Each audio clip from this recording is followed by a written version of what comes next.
Assalamualaikum warahmatullahi wabarakatuh, Sobat PPKN kelas 9 dimanapun kalian berada. Pada kesempatan kali ini kita akan belajar tentang permasalahan dan akibat yang muncul dalam keberagaman masyarakat Indonesia.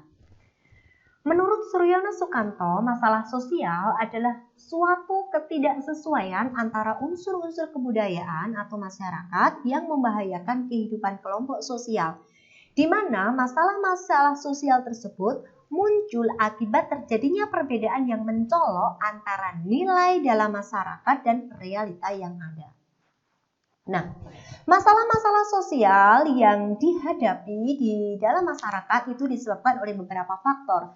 Faktor yang pertama adalah faktor ekonomi. Hal ini terjadi karena tidak adanya keseimbangan antara pendapatan dan pengeluaran. Kemudian faktor biologis yang diakibatkan karena kurangnya fasilitas-fasilitas kesehatan yang layak serta kondisi ekonomi dan fasilitas pendidikan yang tidak mencukupi. Kemudian faktor budaya yang dipengaruhi oleh perkembangan teknologi informasi serta masuknya budaya asing ke wilayah Indonesia. Kemudian yang keempat adalah faktor psikologi. Nah, karena psikologi masyarakat lemah, misalnya karena beban hidup yang banyak sehingga dapat menimbulkan stres. Nah, tingkat kestresan yang tinggi tersebut bisa menimbulkan gesekan antara individu dengan individu sehingga akan tercipta konflik. Nah, untuk memahami tentang unsur-unsur kebudayaan, marilah kita simak unsur-unsur kebudayaan yang disampaikan oleh J. Cook. Yang pertama adalah sistem agama, kepercayaan, dan upacara keagamaan, di mana agama merupakan seperangkat aturan yang mengatur hubungan antara manusia dengan Tuhan, manusia dengan manusia, serta manusia dengan alam sekitar. Dengan aturan agama ini diharapkan dapat menghindari terjadinya konflik serta dapat memperkuat sistem sosial budaya di dalam masyarakat. Kemudian yang kedua adalah sistem masyarakat dan organisasi kemasyarakatan, di mana menurut Undang-Undang Nomor 17 Tahun 2013, organisasi kemasyarakatan itu merupakan organisasi yang didirikan dan dibentuk oleh masyarakat secara sukarela berdasarkan kesamaan aspirasi, kehendak, kebutuhan, kepentingan, kegiatan, dan tujuan untuk berpartisipasi dalam pembangunan demi tercapainya tujuan NKRI yang berdasarkan Pancasila. Nah, dengan banyaknya organisasi-organisasi yang didirikan, diharapkan mampu menempatkan kepentingan bangsa dan negara itu di atas kepentingan organisasi itu sendiri, sehingga akan tercipta persatuan dan kesatuan dalam masyarakat. Kemudian ada sistem pengetahuan, di mana pengetahuan itu merupakan kunci berkembangnya peradaban.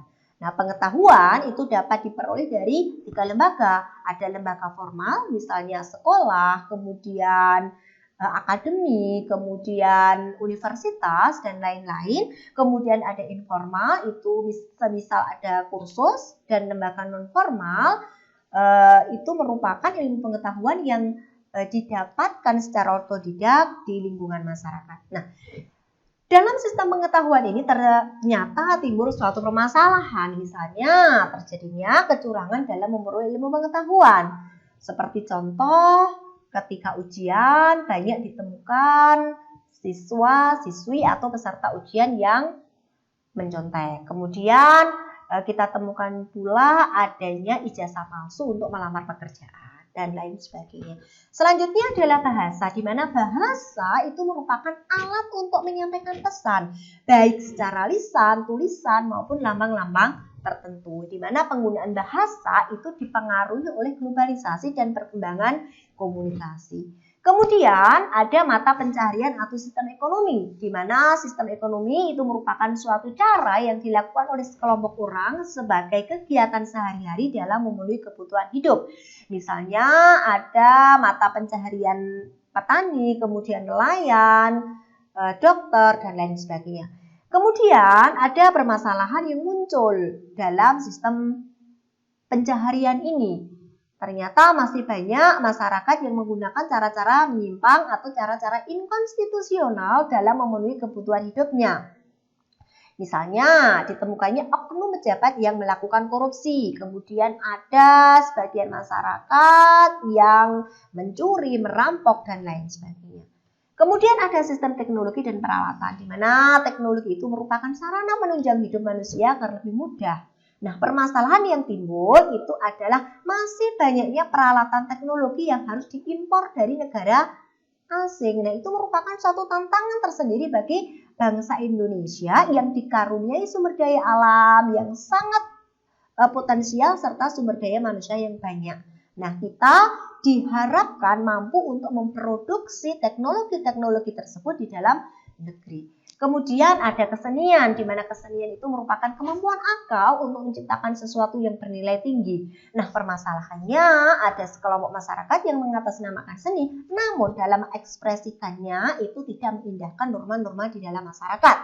Perlu kita ingat kembali bahwa ada 4 macam norma dalam masyarakat, ada norma agama, kemudian ada norma kesusilaan, kesopanan, dan norma hukum yang semuanya harus tetap kita indahkan atau harus tetap kita laksanakan di berbagai lingkungan kehidupan.